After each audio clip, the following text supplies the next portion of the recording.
Un caloroso benvenuto a tutti gli amici di mattoscacco.com. Oggi vediamo una variante poco conosciuta, forse poco utilizzata, della difesa siciliana, che si chiama attacco Velimirovic, perché prende il nome appunto del gran maestro che per primo ha utilizzato questa continuazione che si troverà soltanto all'ottava mossa. Andiamo a vedere quindi come apre.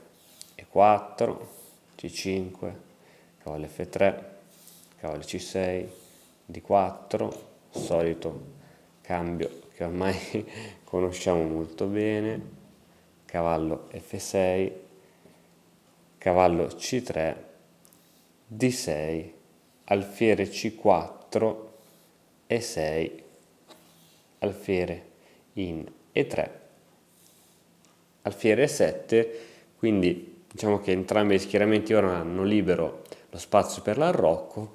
Solitamente nella siciliana si hanno arrocchi eterogenei e la continuazione più classica è donna D2, arrocco lungo, arrocco corto.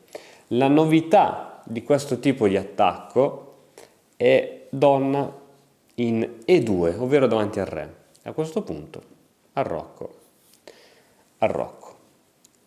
Ora, il gioco è ben delineato e bisogna capire un attimino quali possono essere le strategie e i piani di gioco. Allora, diamo una rapida occhiata. Sicuramente uno dei piani principali generali della siciliana del bianco è quello di arrivare a spingere il pedone in G fino a G5 in modo tale da togliere un grande difensore dell'arrocco, che è questo cavallo in F6. Una volta che il cavallo non c'è più da qui, diventa molto più facile andare ad attaccare. Questo è un piano. In più c'è questa torre in D1 che attacca a raggi X la donna in D8 e quindi inibisce un pochettino le iniziative al centro, perché quella torre è molto forte, quindi il nero è costretto a giocare sull'ala di donna e gli va anche bene da un lato perché c'è l'arrocco sull'ala di donna, quindi ha almeno un obiettivo d'attacco. E in più abbiamo detto che ci sono queste spinte e in seguito può esserci anche arrivare in F5 o perché no anche in F6 col pedone. Questo ovviamente è tutto da vedere e tutto da giocare.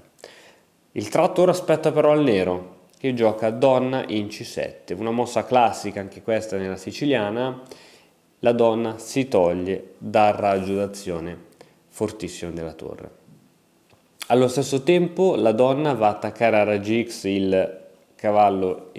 l'alfiere in C4, che è vero che è coperto dalla donna, ma la donna poi sarà sempre subordinata a difendere questo pezzo, quindi una mossa, una prassi di ritirarlo in B3 e allo stesso tempo ritirandolo in B3 va anche a creare una grande difesa all'arrocco, che sappiamo che nell'arrocco lungo è abbastanza prematuro, è abbastanza scoperto, meno forte meno solido rispetto all'arrocco corto.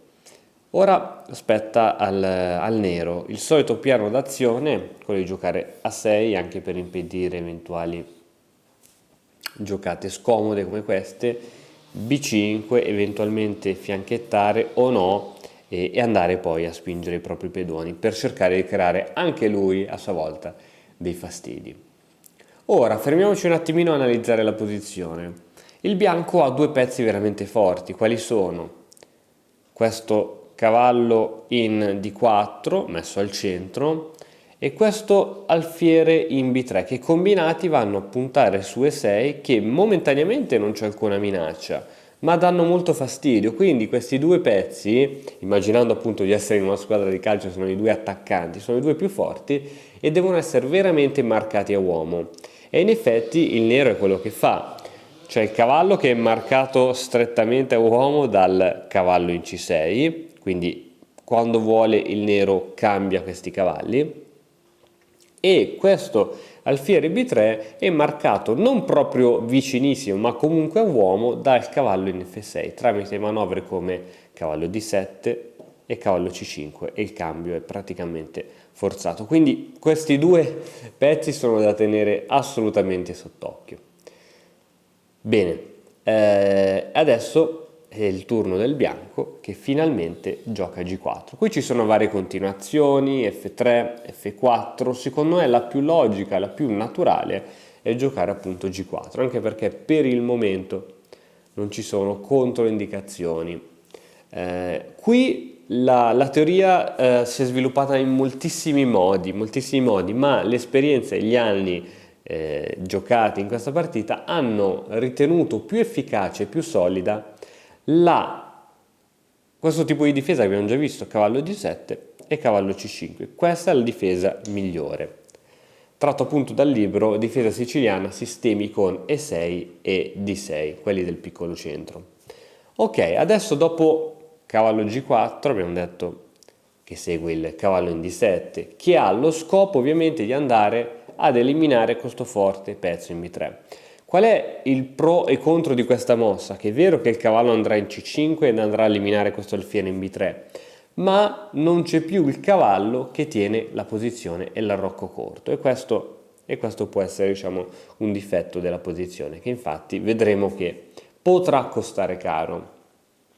A questo punto ci sono varie continuazioni, quella che preferisco io è quella più romantica, che come vedrete porterà a combinazioni particolari.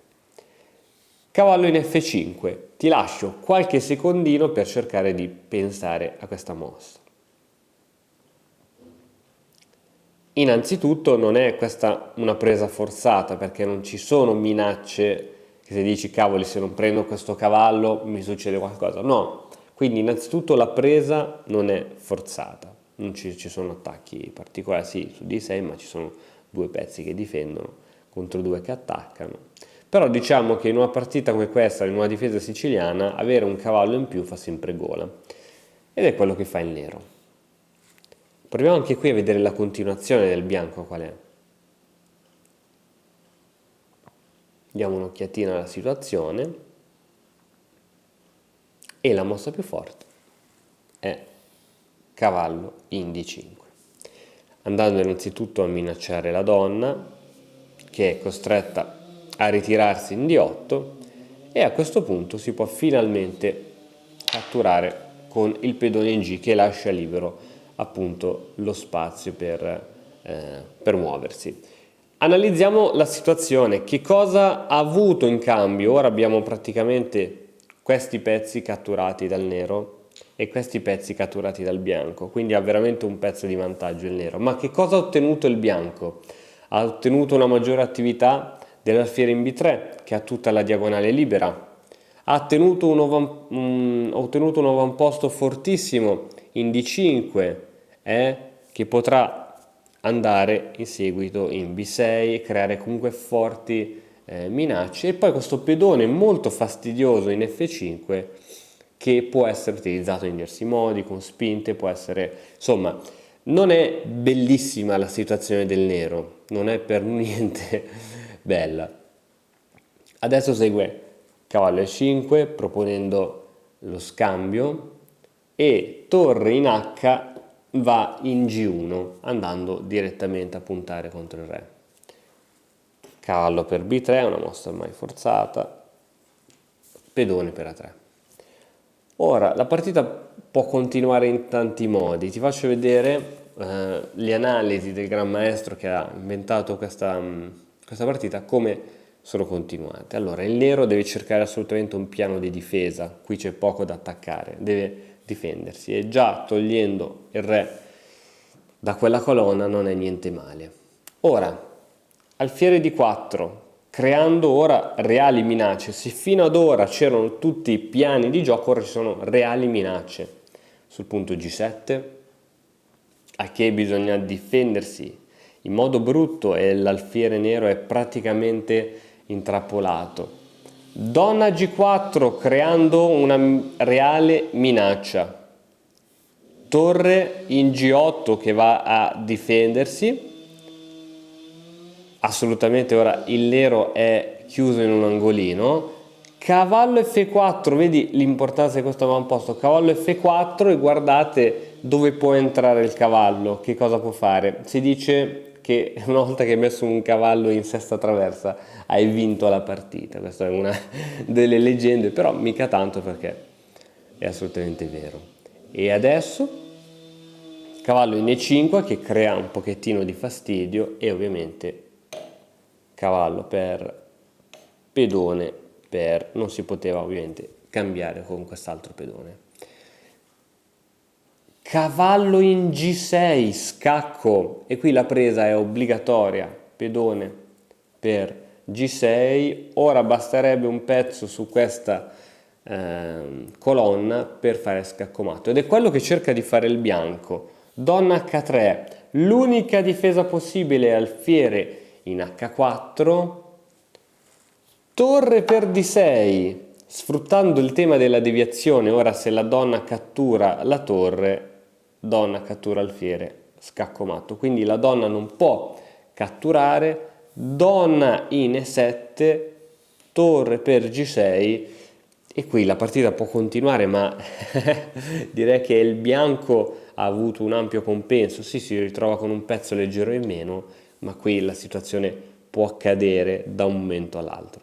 Bene, spero che questo video ti sia piaciuto. Per altri approfondimenti sulle aperture, per conoscere un po' tutte più nello specifico e capire i piani di gioco, ti invito a visionare il videocorso completo sulle aperture della durata di oltre 6 ore. Ciao e grazie per aver visto tutto il video.